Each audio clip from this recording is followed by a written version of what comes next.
ကျွန်တော်မွန်းတဲ့သားကလီသီယမ်လိုက်ဖို့ရောင်းတဲ့ကုန်တဲ့တယောက်နဲ့လက်တွဲထုတ်လိုက်ပါတယ်။ဘာဖြစ်လို့လဲဆိုတော့ဗျာလီသီယမ်ဘက်ထရီကိုအာမခံတစ်နှစ်ပေးမယ်ပြောတယ်။ပြောတဲ့အတိုင်းပဲကျွန်တော်တို့က customer ကိုရောင်းလိုက်တယ်ဗျာ။ရောင်းလိုက်တော့9လလောက်ပဲ customer သုံးရသေးတယ်။ဘိန်းကမောင်းလို့မရတော့ဘူးဆိုတော့ကျွန်တော်မွန်းတဲ့သားကိုဖုံးဆက်လာတယ်ပေါ့နော်။ဖုံးဆက်လာတော့ကျွန်တော်တို့ကလည်းအဲ့ customer ဘက်ထရီကိုကျွန်တော်တို့စီကိုပို့ခိုင်းပြီးတော့ဘက်ထရီကိုစစ်ကြည့်တယ်။ဘက်ထရီကိုစစ်ကြည့်တော့ဘိုးမထွက်တော့ဘူး။ဘိုးမထွက်တော့ customer ကတော့ complaint တက်တာပေါ့ဗျာ။ခင်ဗျားတို့ပြောတော့တနေ့အာမခံဆိုတော့ battery ကိစ္စကိုဘယ်လိုဖြည့်ရှင်းပေးမှလဲဆိုတဲ့ဟာနဲ့ customer ကျွန်တော်တို့ complaint လာတယ်။လာတော့ကျွန်တော်တို့ကလည်းကျွန်တော်တို့ဝယ်တဲ့ supplier ပေါ့ lithium battery ကိုသွင်းလာတဲ့ကုန်သည်ကိုကျွန်တော်တို့ကဆက်သွယ်ပြီးတော့ပြောပြတယ်ပေါ့နော်။ battery က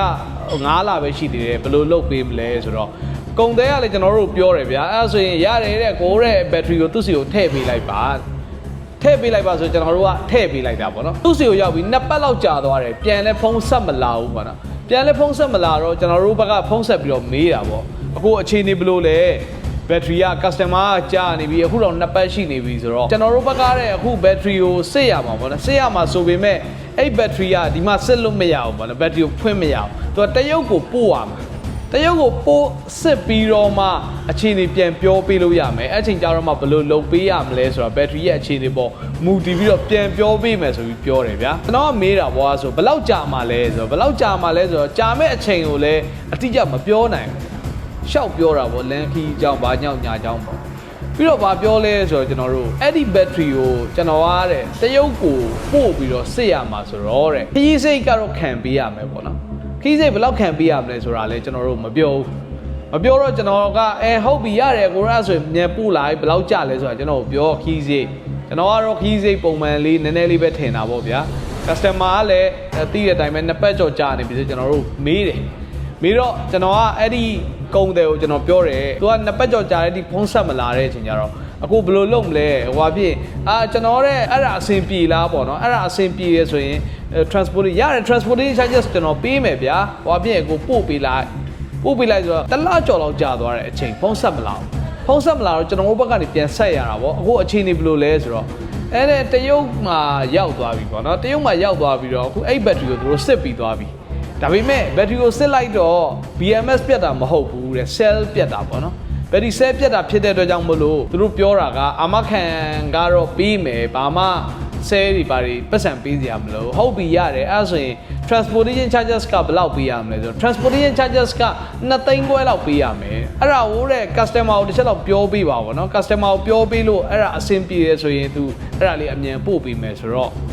customer ကိုကျွန်တော်တို့ကဘယ်လိုပြောမလဲဗျာကျွန်တော်ပြောတာဒီ battery ကိုအာမခံပေးတယ်ဆိုကြတဲ့အစတည်းကသူ့မှာအာမခံပေးဖို့အတွက်ကို stand by ရှိနေရမှာလေပစ္စည်းကအခုလိုမျိုးတရုတ်ကိုပို့ပြီးတော့မှကျွန်တော်တို့ပြန်သုံးမယ်ဆိုတော့အပိုင်းကြတော့အဆင်မပြေတော့အဲ့ဒါနဲ့ပဲ customer မစောင့်ခိုင်းတော့ဘဲနဲ့ကျွန်တော်တို့စီမှာရှိတဲ့အသစ်တစ်လုံး customer ကိုတက်ပေးလိုက်တယ်ပေါ့နော်တက်ပေးလိုက်ပြီးတော့အဲ့ဒီ2သိန်းခွဲကိုလည်း customer စီကကျွန်တော်တောင်းအောင်မတောင်းလိုက်ဘူးဗျာအားနာလို့ဘလို့လို့တောင်းမလဲ2သိန်းခွဲတာရတယ်ကိစ္စမရှိဘူးကိုရတယ်ဆိုပြီးတော့ကျွန်တော်တို့စီကအိတ်ဆိုင်ပြီးတော့ပေးလိုက်တယ်2သိန်းခွဲအဲ့ဒါတော့ပစ္စည်းကဘလို့ပဲဖြစ်စားပိုးတဲ့အချိန်ကနေအဲ့ဒီပစ္စည်းကျွန်တော်တို့ကိုရောက်တဲ့အချိန်ထိ3လလောက်ကြာသွားတယ်တရုတ်ကိုပို့တယ်ဆိုတာကလည်းသူပြောတဲ့စကားဗျာဟုတ်လားမဟုတ်လားတော့ကျွန်တော်တို့လည်းမသိအခုအချိန်မျိုးမှာဗျာဒီမန္တလေးကနေပြီးတော့တရုတ်ဘက်ကိုပို့ဖို့ဆိုတာကဖြစ်နိုင်ပါမလားဒါလည်းကျွန်တော်မတွေးတော့ဘူးဗျာဘာဖြစ်လို့ဆိုတော့ဒီလိုလူမျိုးနဲ့လည်းကျွန်တော်တို့ဆက်ပြီးတော့လက်တွဲစရာလည်းအကြောင်းမရှိတော့ဘူးကျွန်တော်ဆက်ပြီးတော့လည်းလက်မတွဲတော့ဘူးလက်တွဲဖြုတ်လိုက်တယ်စားတော့စားပြီးသွားပြီဗျာကျွန်တော်ပြောတော့ပြန်ပြီးတော့တာဝန်ယူရမယ့်အချိန်ကြတော့တာဝန်မယူခြင်းဘူးဆိုလို့ရှိရင်အခုလိုအာမခံနဲ့ရောင်းရတဲ့စီးပွားရေးမျိုးလုံးမနေနဲ့ပေါ့နော်လုံးလို့မရဘူးကျွန်တော်တို့ဘက်ကကြတော့ကျွန်တော်တို့ကလည်း customer နဲ့ကျွန်တော်တို့ကအဓိကထိတွေ့ရတာထိတွေ့ရတော့ဘလို့ပဲဖြစ်ဖြစ်ကျွန်တော်တို့ဒီ risk ကိုကျွန်တော်တို့ယူရတယ်ကျွန်တော်တို့ရော်ပေးလိုက်တယ် site ပေးလိုက်မယ်ဘာမှမဖြစ်ဘူးပေါ့ကျွန်တော်တို့ကတော့တေးကြတယ်ဒီနောက်အခုနောက်ပိုင်းကိုကျွန်တော်တို့အဲ့ဒီအာမခံချက်တောင်းဝန်ယူမှုတောင်းဝန်ခံမှုမရှိတဲ့ supplier တွေကုန်တယ်တွေနဲ့ကျွန်တော်တို့ဆက်ပြီးတော့အလုံးမလုပ်တော့ကျွန်တော်တို့မှာတောက်လျှောက်ကအခုနောက်ပဲ lithium light ဖို့တွေတုံးတဲ့ customer အရင်များတယ်ကျွန်တော်တို့တော်တော်ရောင်းရတယ်ပေါ့နော်ရောင်းတော့ကျွန်တော်တို့အခုနောက်ပိုင်း lithium light ဖို့ battery တို့အာမခံပေးတဲ့ကောင်းကောင်းကြီးပေးတဲ့ company တွေကိုကျွန်တော်တို့ထပ်ပြီးတော့လိုက်ရှာမယ်လိုက်ရှာပြီးတော့မှ customer တွေအတွက်ကို randy အမှန်တကယ်ပေးနိုင်တဲ့ company နဲ့ပဲကျွန်တော်တို့အလုပ်လုပ်မယ်ဗျာကျွန်တော်လက်ရှိကတော့ကျွန်တော်လိုက်ရှာနေတော့မယ်ကျွန်တော်တို့မိတ်ဆွေထဲမှာဒီအတိုင်းဝိုင်းတွေအကုန်လုံးထဲမှာ battery ကိုအမှန်တကယ်တမ်းရောင်းတဲ့အချိန်မှာပြောတဲ့အတိုင်းကိုအာမခံပေးနိုင်တဲ့ကုမ္ပဏီရှိရင်ကျွန်တော်မွန်းတဲ့သားကိုလည်းဆက်သွယ်လို့ရပါတယ်ကျွန်တော်မွန်းတဲ့သားကလည်းအခုအဲ့လိုမျိုးအာမခံကောင်းကောင်းပေးတဲ့